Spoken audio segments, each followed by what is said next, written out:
Oh, hey. Glad you could finally join the party. I was just telling this guys a hilarious story. So picture this. We were in the Tropico for the holidays, right? So my pal and I, we wanted to get a little spicy. Because you know how it is. Once you've seen a couple hundred of them, bitches can get real boring. So we met this local, funny fella. His clothes were all battered. He was either hella poor or hella wild. Anyways, we rented this super cool car and we went to this VIP only place. But there was nowhere to park and the guy was following us on his motorcycle. We were gonna drive around and see if we could find a spot, but I thought, bummer. So I just parked in front of the club. No, listen. But here's where it gets interesting. The dude went full psycho. Like, no, this is not allowed. We'll get a ticket. They might take our rights. Blah, blah, blah, blah, blah. And I told him to chill the crap out. Like, how much is a fine? Couple hundred? That's a parking price, baby. Wait, why are you pulling weird faces? I don't even know where to begin to tell you how wrong that is. Welcome to Drama TM, a place where you'll find takes so hot you could use them to torch a Ferrari. Today, we're gonna be talking about rich people and how some laws don't apply the same for them. Let's start with the story my not friend was telling us right now. What's wrong with my story? I told you it's real funny. Is it though? You've said it yourself. For you, a parking ticket is nothing but a parking price. Yeah, and for me, a parking ticket of a couple hundred would drain the whole month's budget. Don't you think that's a little unfair? Now, I know you could argue that it isn't. We all get the same fine after all. But the whole point of a fine is to detract people from doing the action that's punished by it. By not taking the socioeconomic level of the perpetrator into account, you're only raising the bar as to who gets to do it. And it isn't just me saying this. It's so normalized that it's become a common trope in media. The very same guy telling us a story here could perfectly be the rebellious young heir in any young adult Netflix show. Okay, fine. Sometimes I get away with being a little mischievous. So what? Those are just minor offenses. It's not like I'm wiggling my way out of jail or anything. Okay, first of all, the fact that you can do things that are forbidden for the rest of us just because you can afford them shows a level of privilege and inequality that shouldn't exist. And the fact that they're not considered felonies doesn't mean it's okay to do whatever you want. During lockdown in Spain, for example, hosting a party wouldn't get you jail time. It would get you a fine. That doesn't mean you should. But it gets worse, because even if you aren't wiggling your way out of jail, a lot of people do. Every day. And I'm not talking about movie villains throwing away loads of cash and hush money. Lots of times, that's not even necessary. The very system is rigged in favor of those who can pay for their freedom. Yeah, right. How so? Let's talk about bails, for example. That's the very definition of buying your way out of incarceration. Having been involved in a couple legal matters myself, not criminal ones, luckily, I can tell you they're usually long and complicated. It can take months or even years for a trial to be resolved.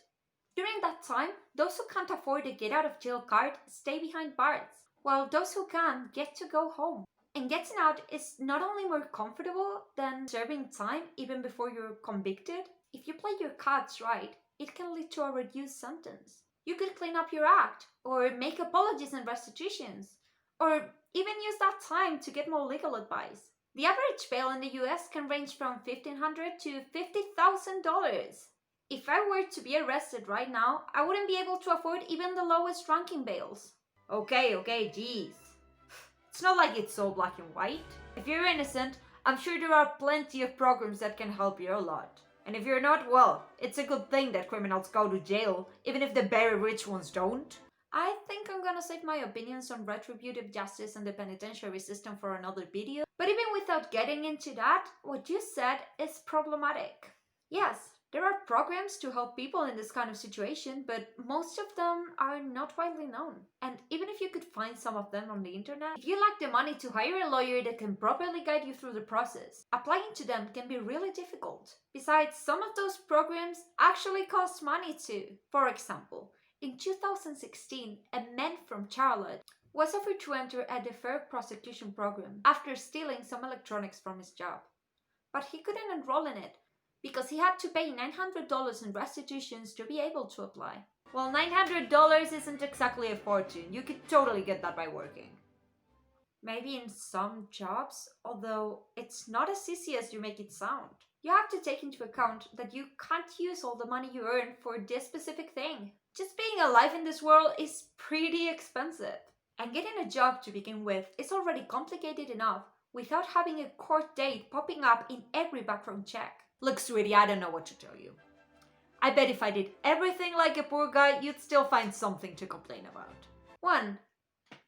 Don't call me sweetie. And 2. You're right.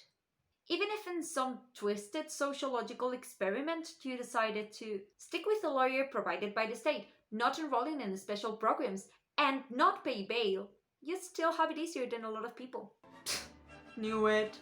Care to explain why that is? Because you're still a white rich kid? Race tragically affects criminal convictions, and it's something we will need to talk about eventually. But even if we focus on the monetary aspect, you'd still have an advantage. Because in this society, money doesn't come alone. It comes with status and influence. Rich people can wrap themselves in a certain air of respectability that often influences their behavior and that of those around them. And this is because of the way we perceived poverty and money, even on a subconscious level. We've been taught to see poverty as more of a character flaw than a circumstance, and it shows in the way we interact with the world. So, in conclusion, right now, justice isn't necessarily just, and we should be working to design a better system, one that's more fair. I hope you've enjoyed this video. There's a lot I've left unsaid, but I didn't want to make this too long, so please let me know in the comments if you would like to hear more about this subject. In no way I'm a legal expert, but if you are and you want to share something with the rest of us, please do. Subscribe to my channel for more awesome content and click the little bell icon if you want to get notified whenever I upload something new, which is probably gonna be next Friday. Bye!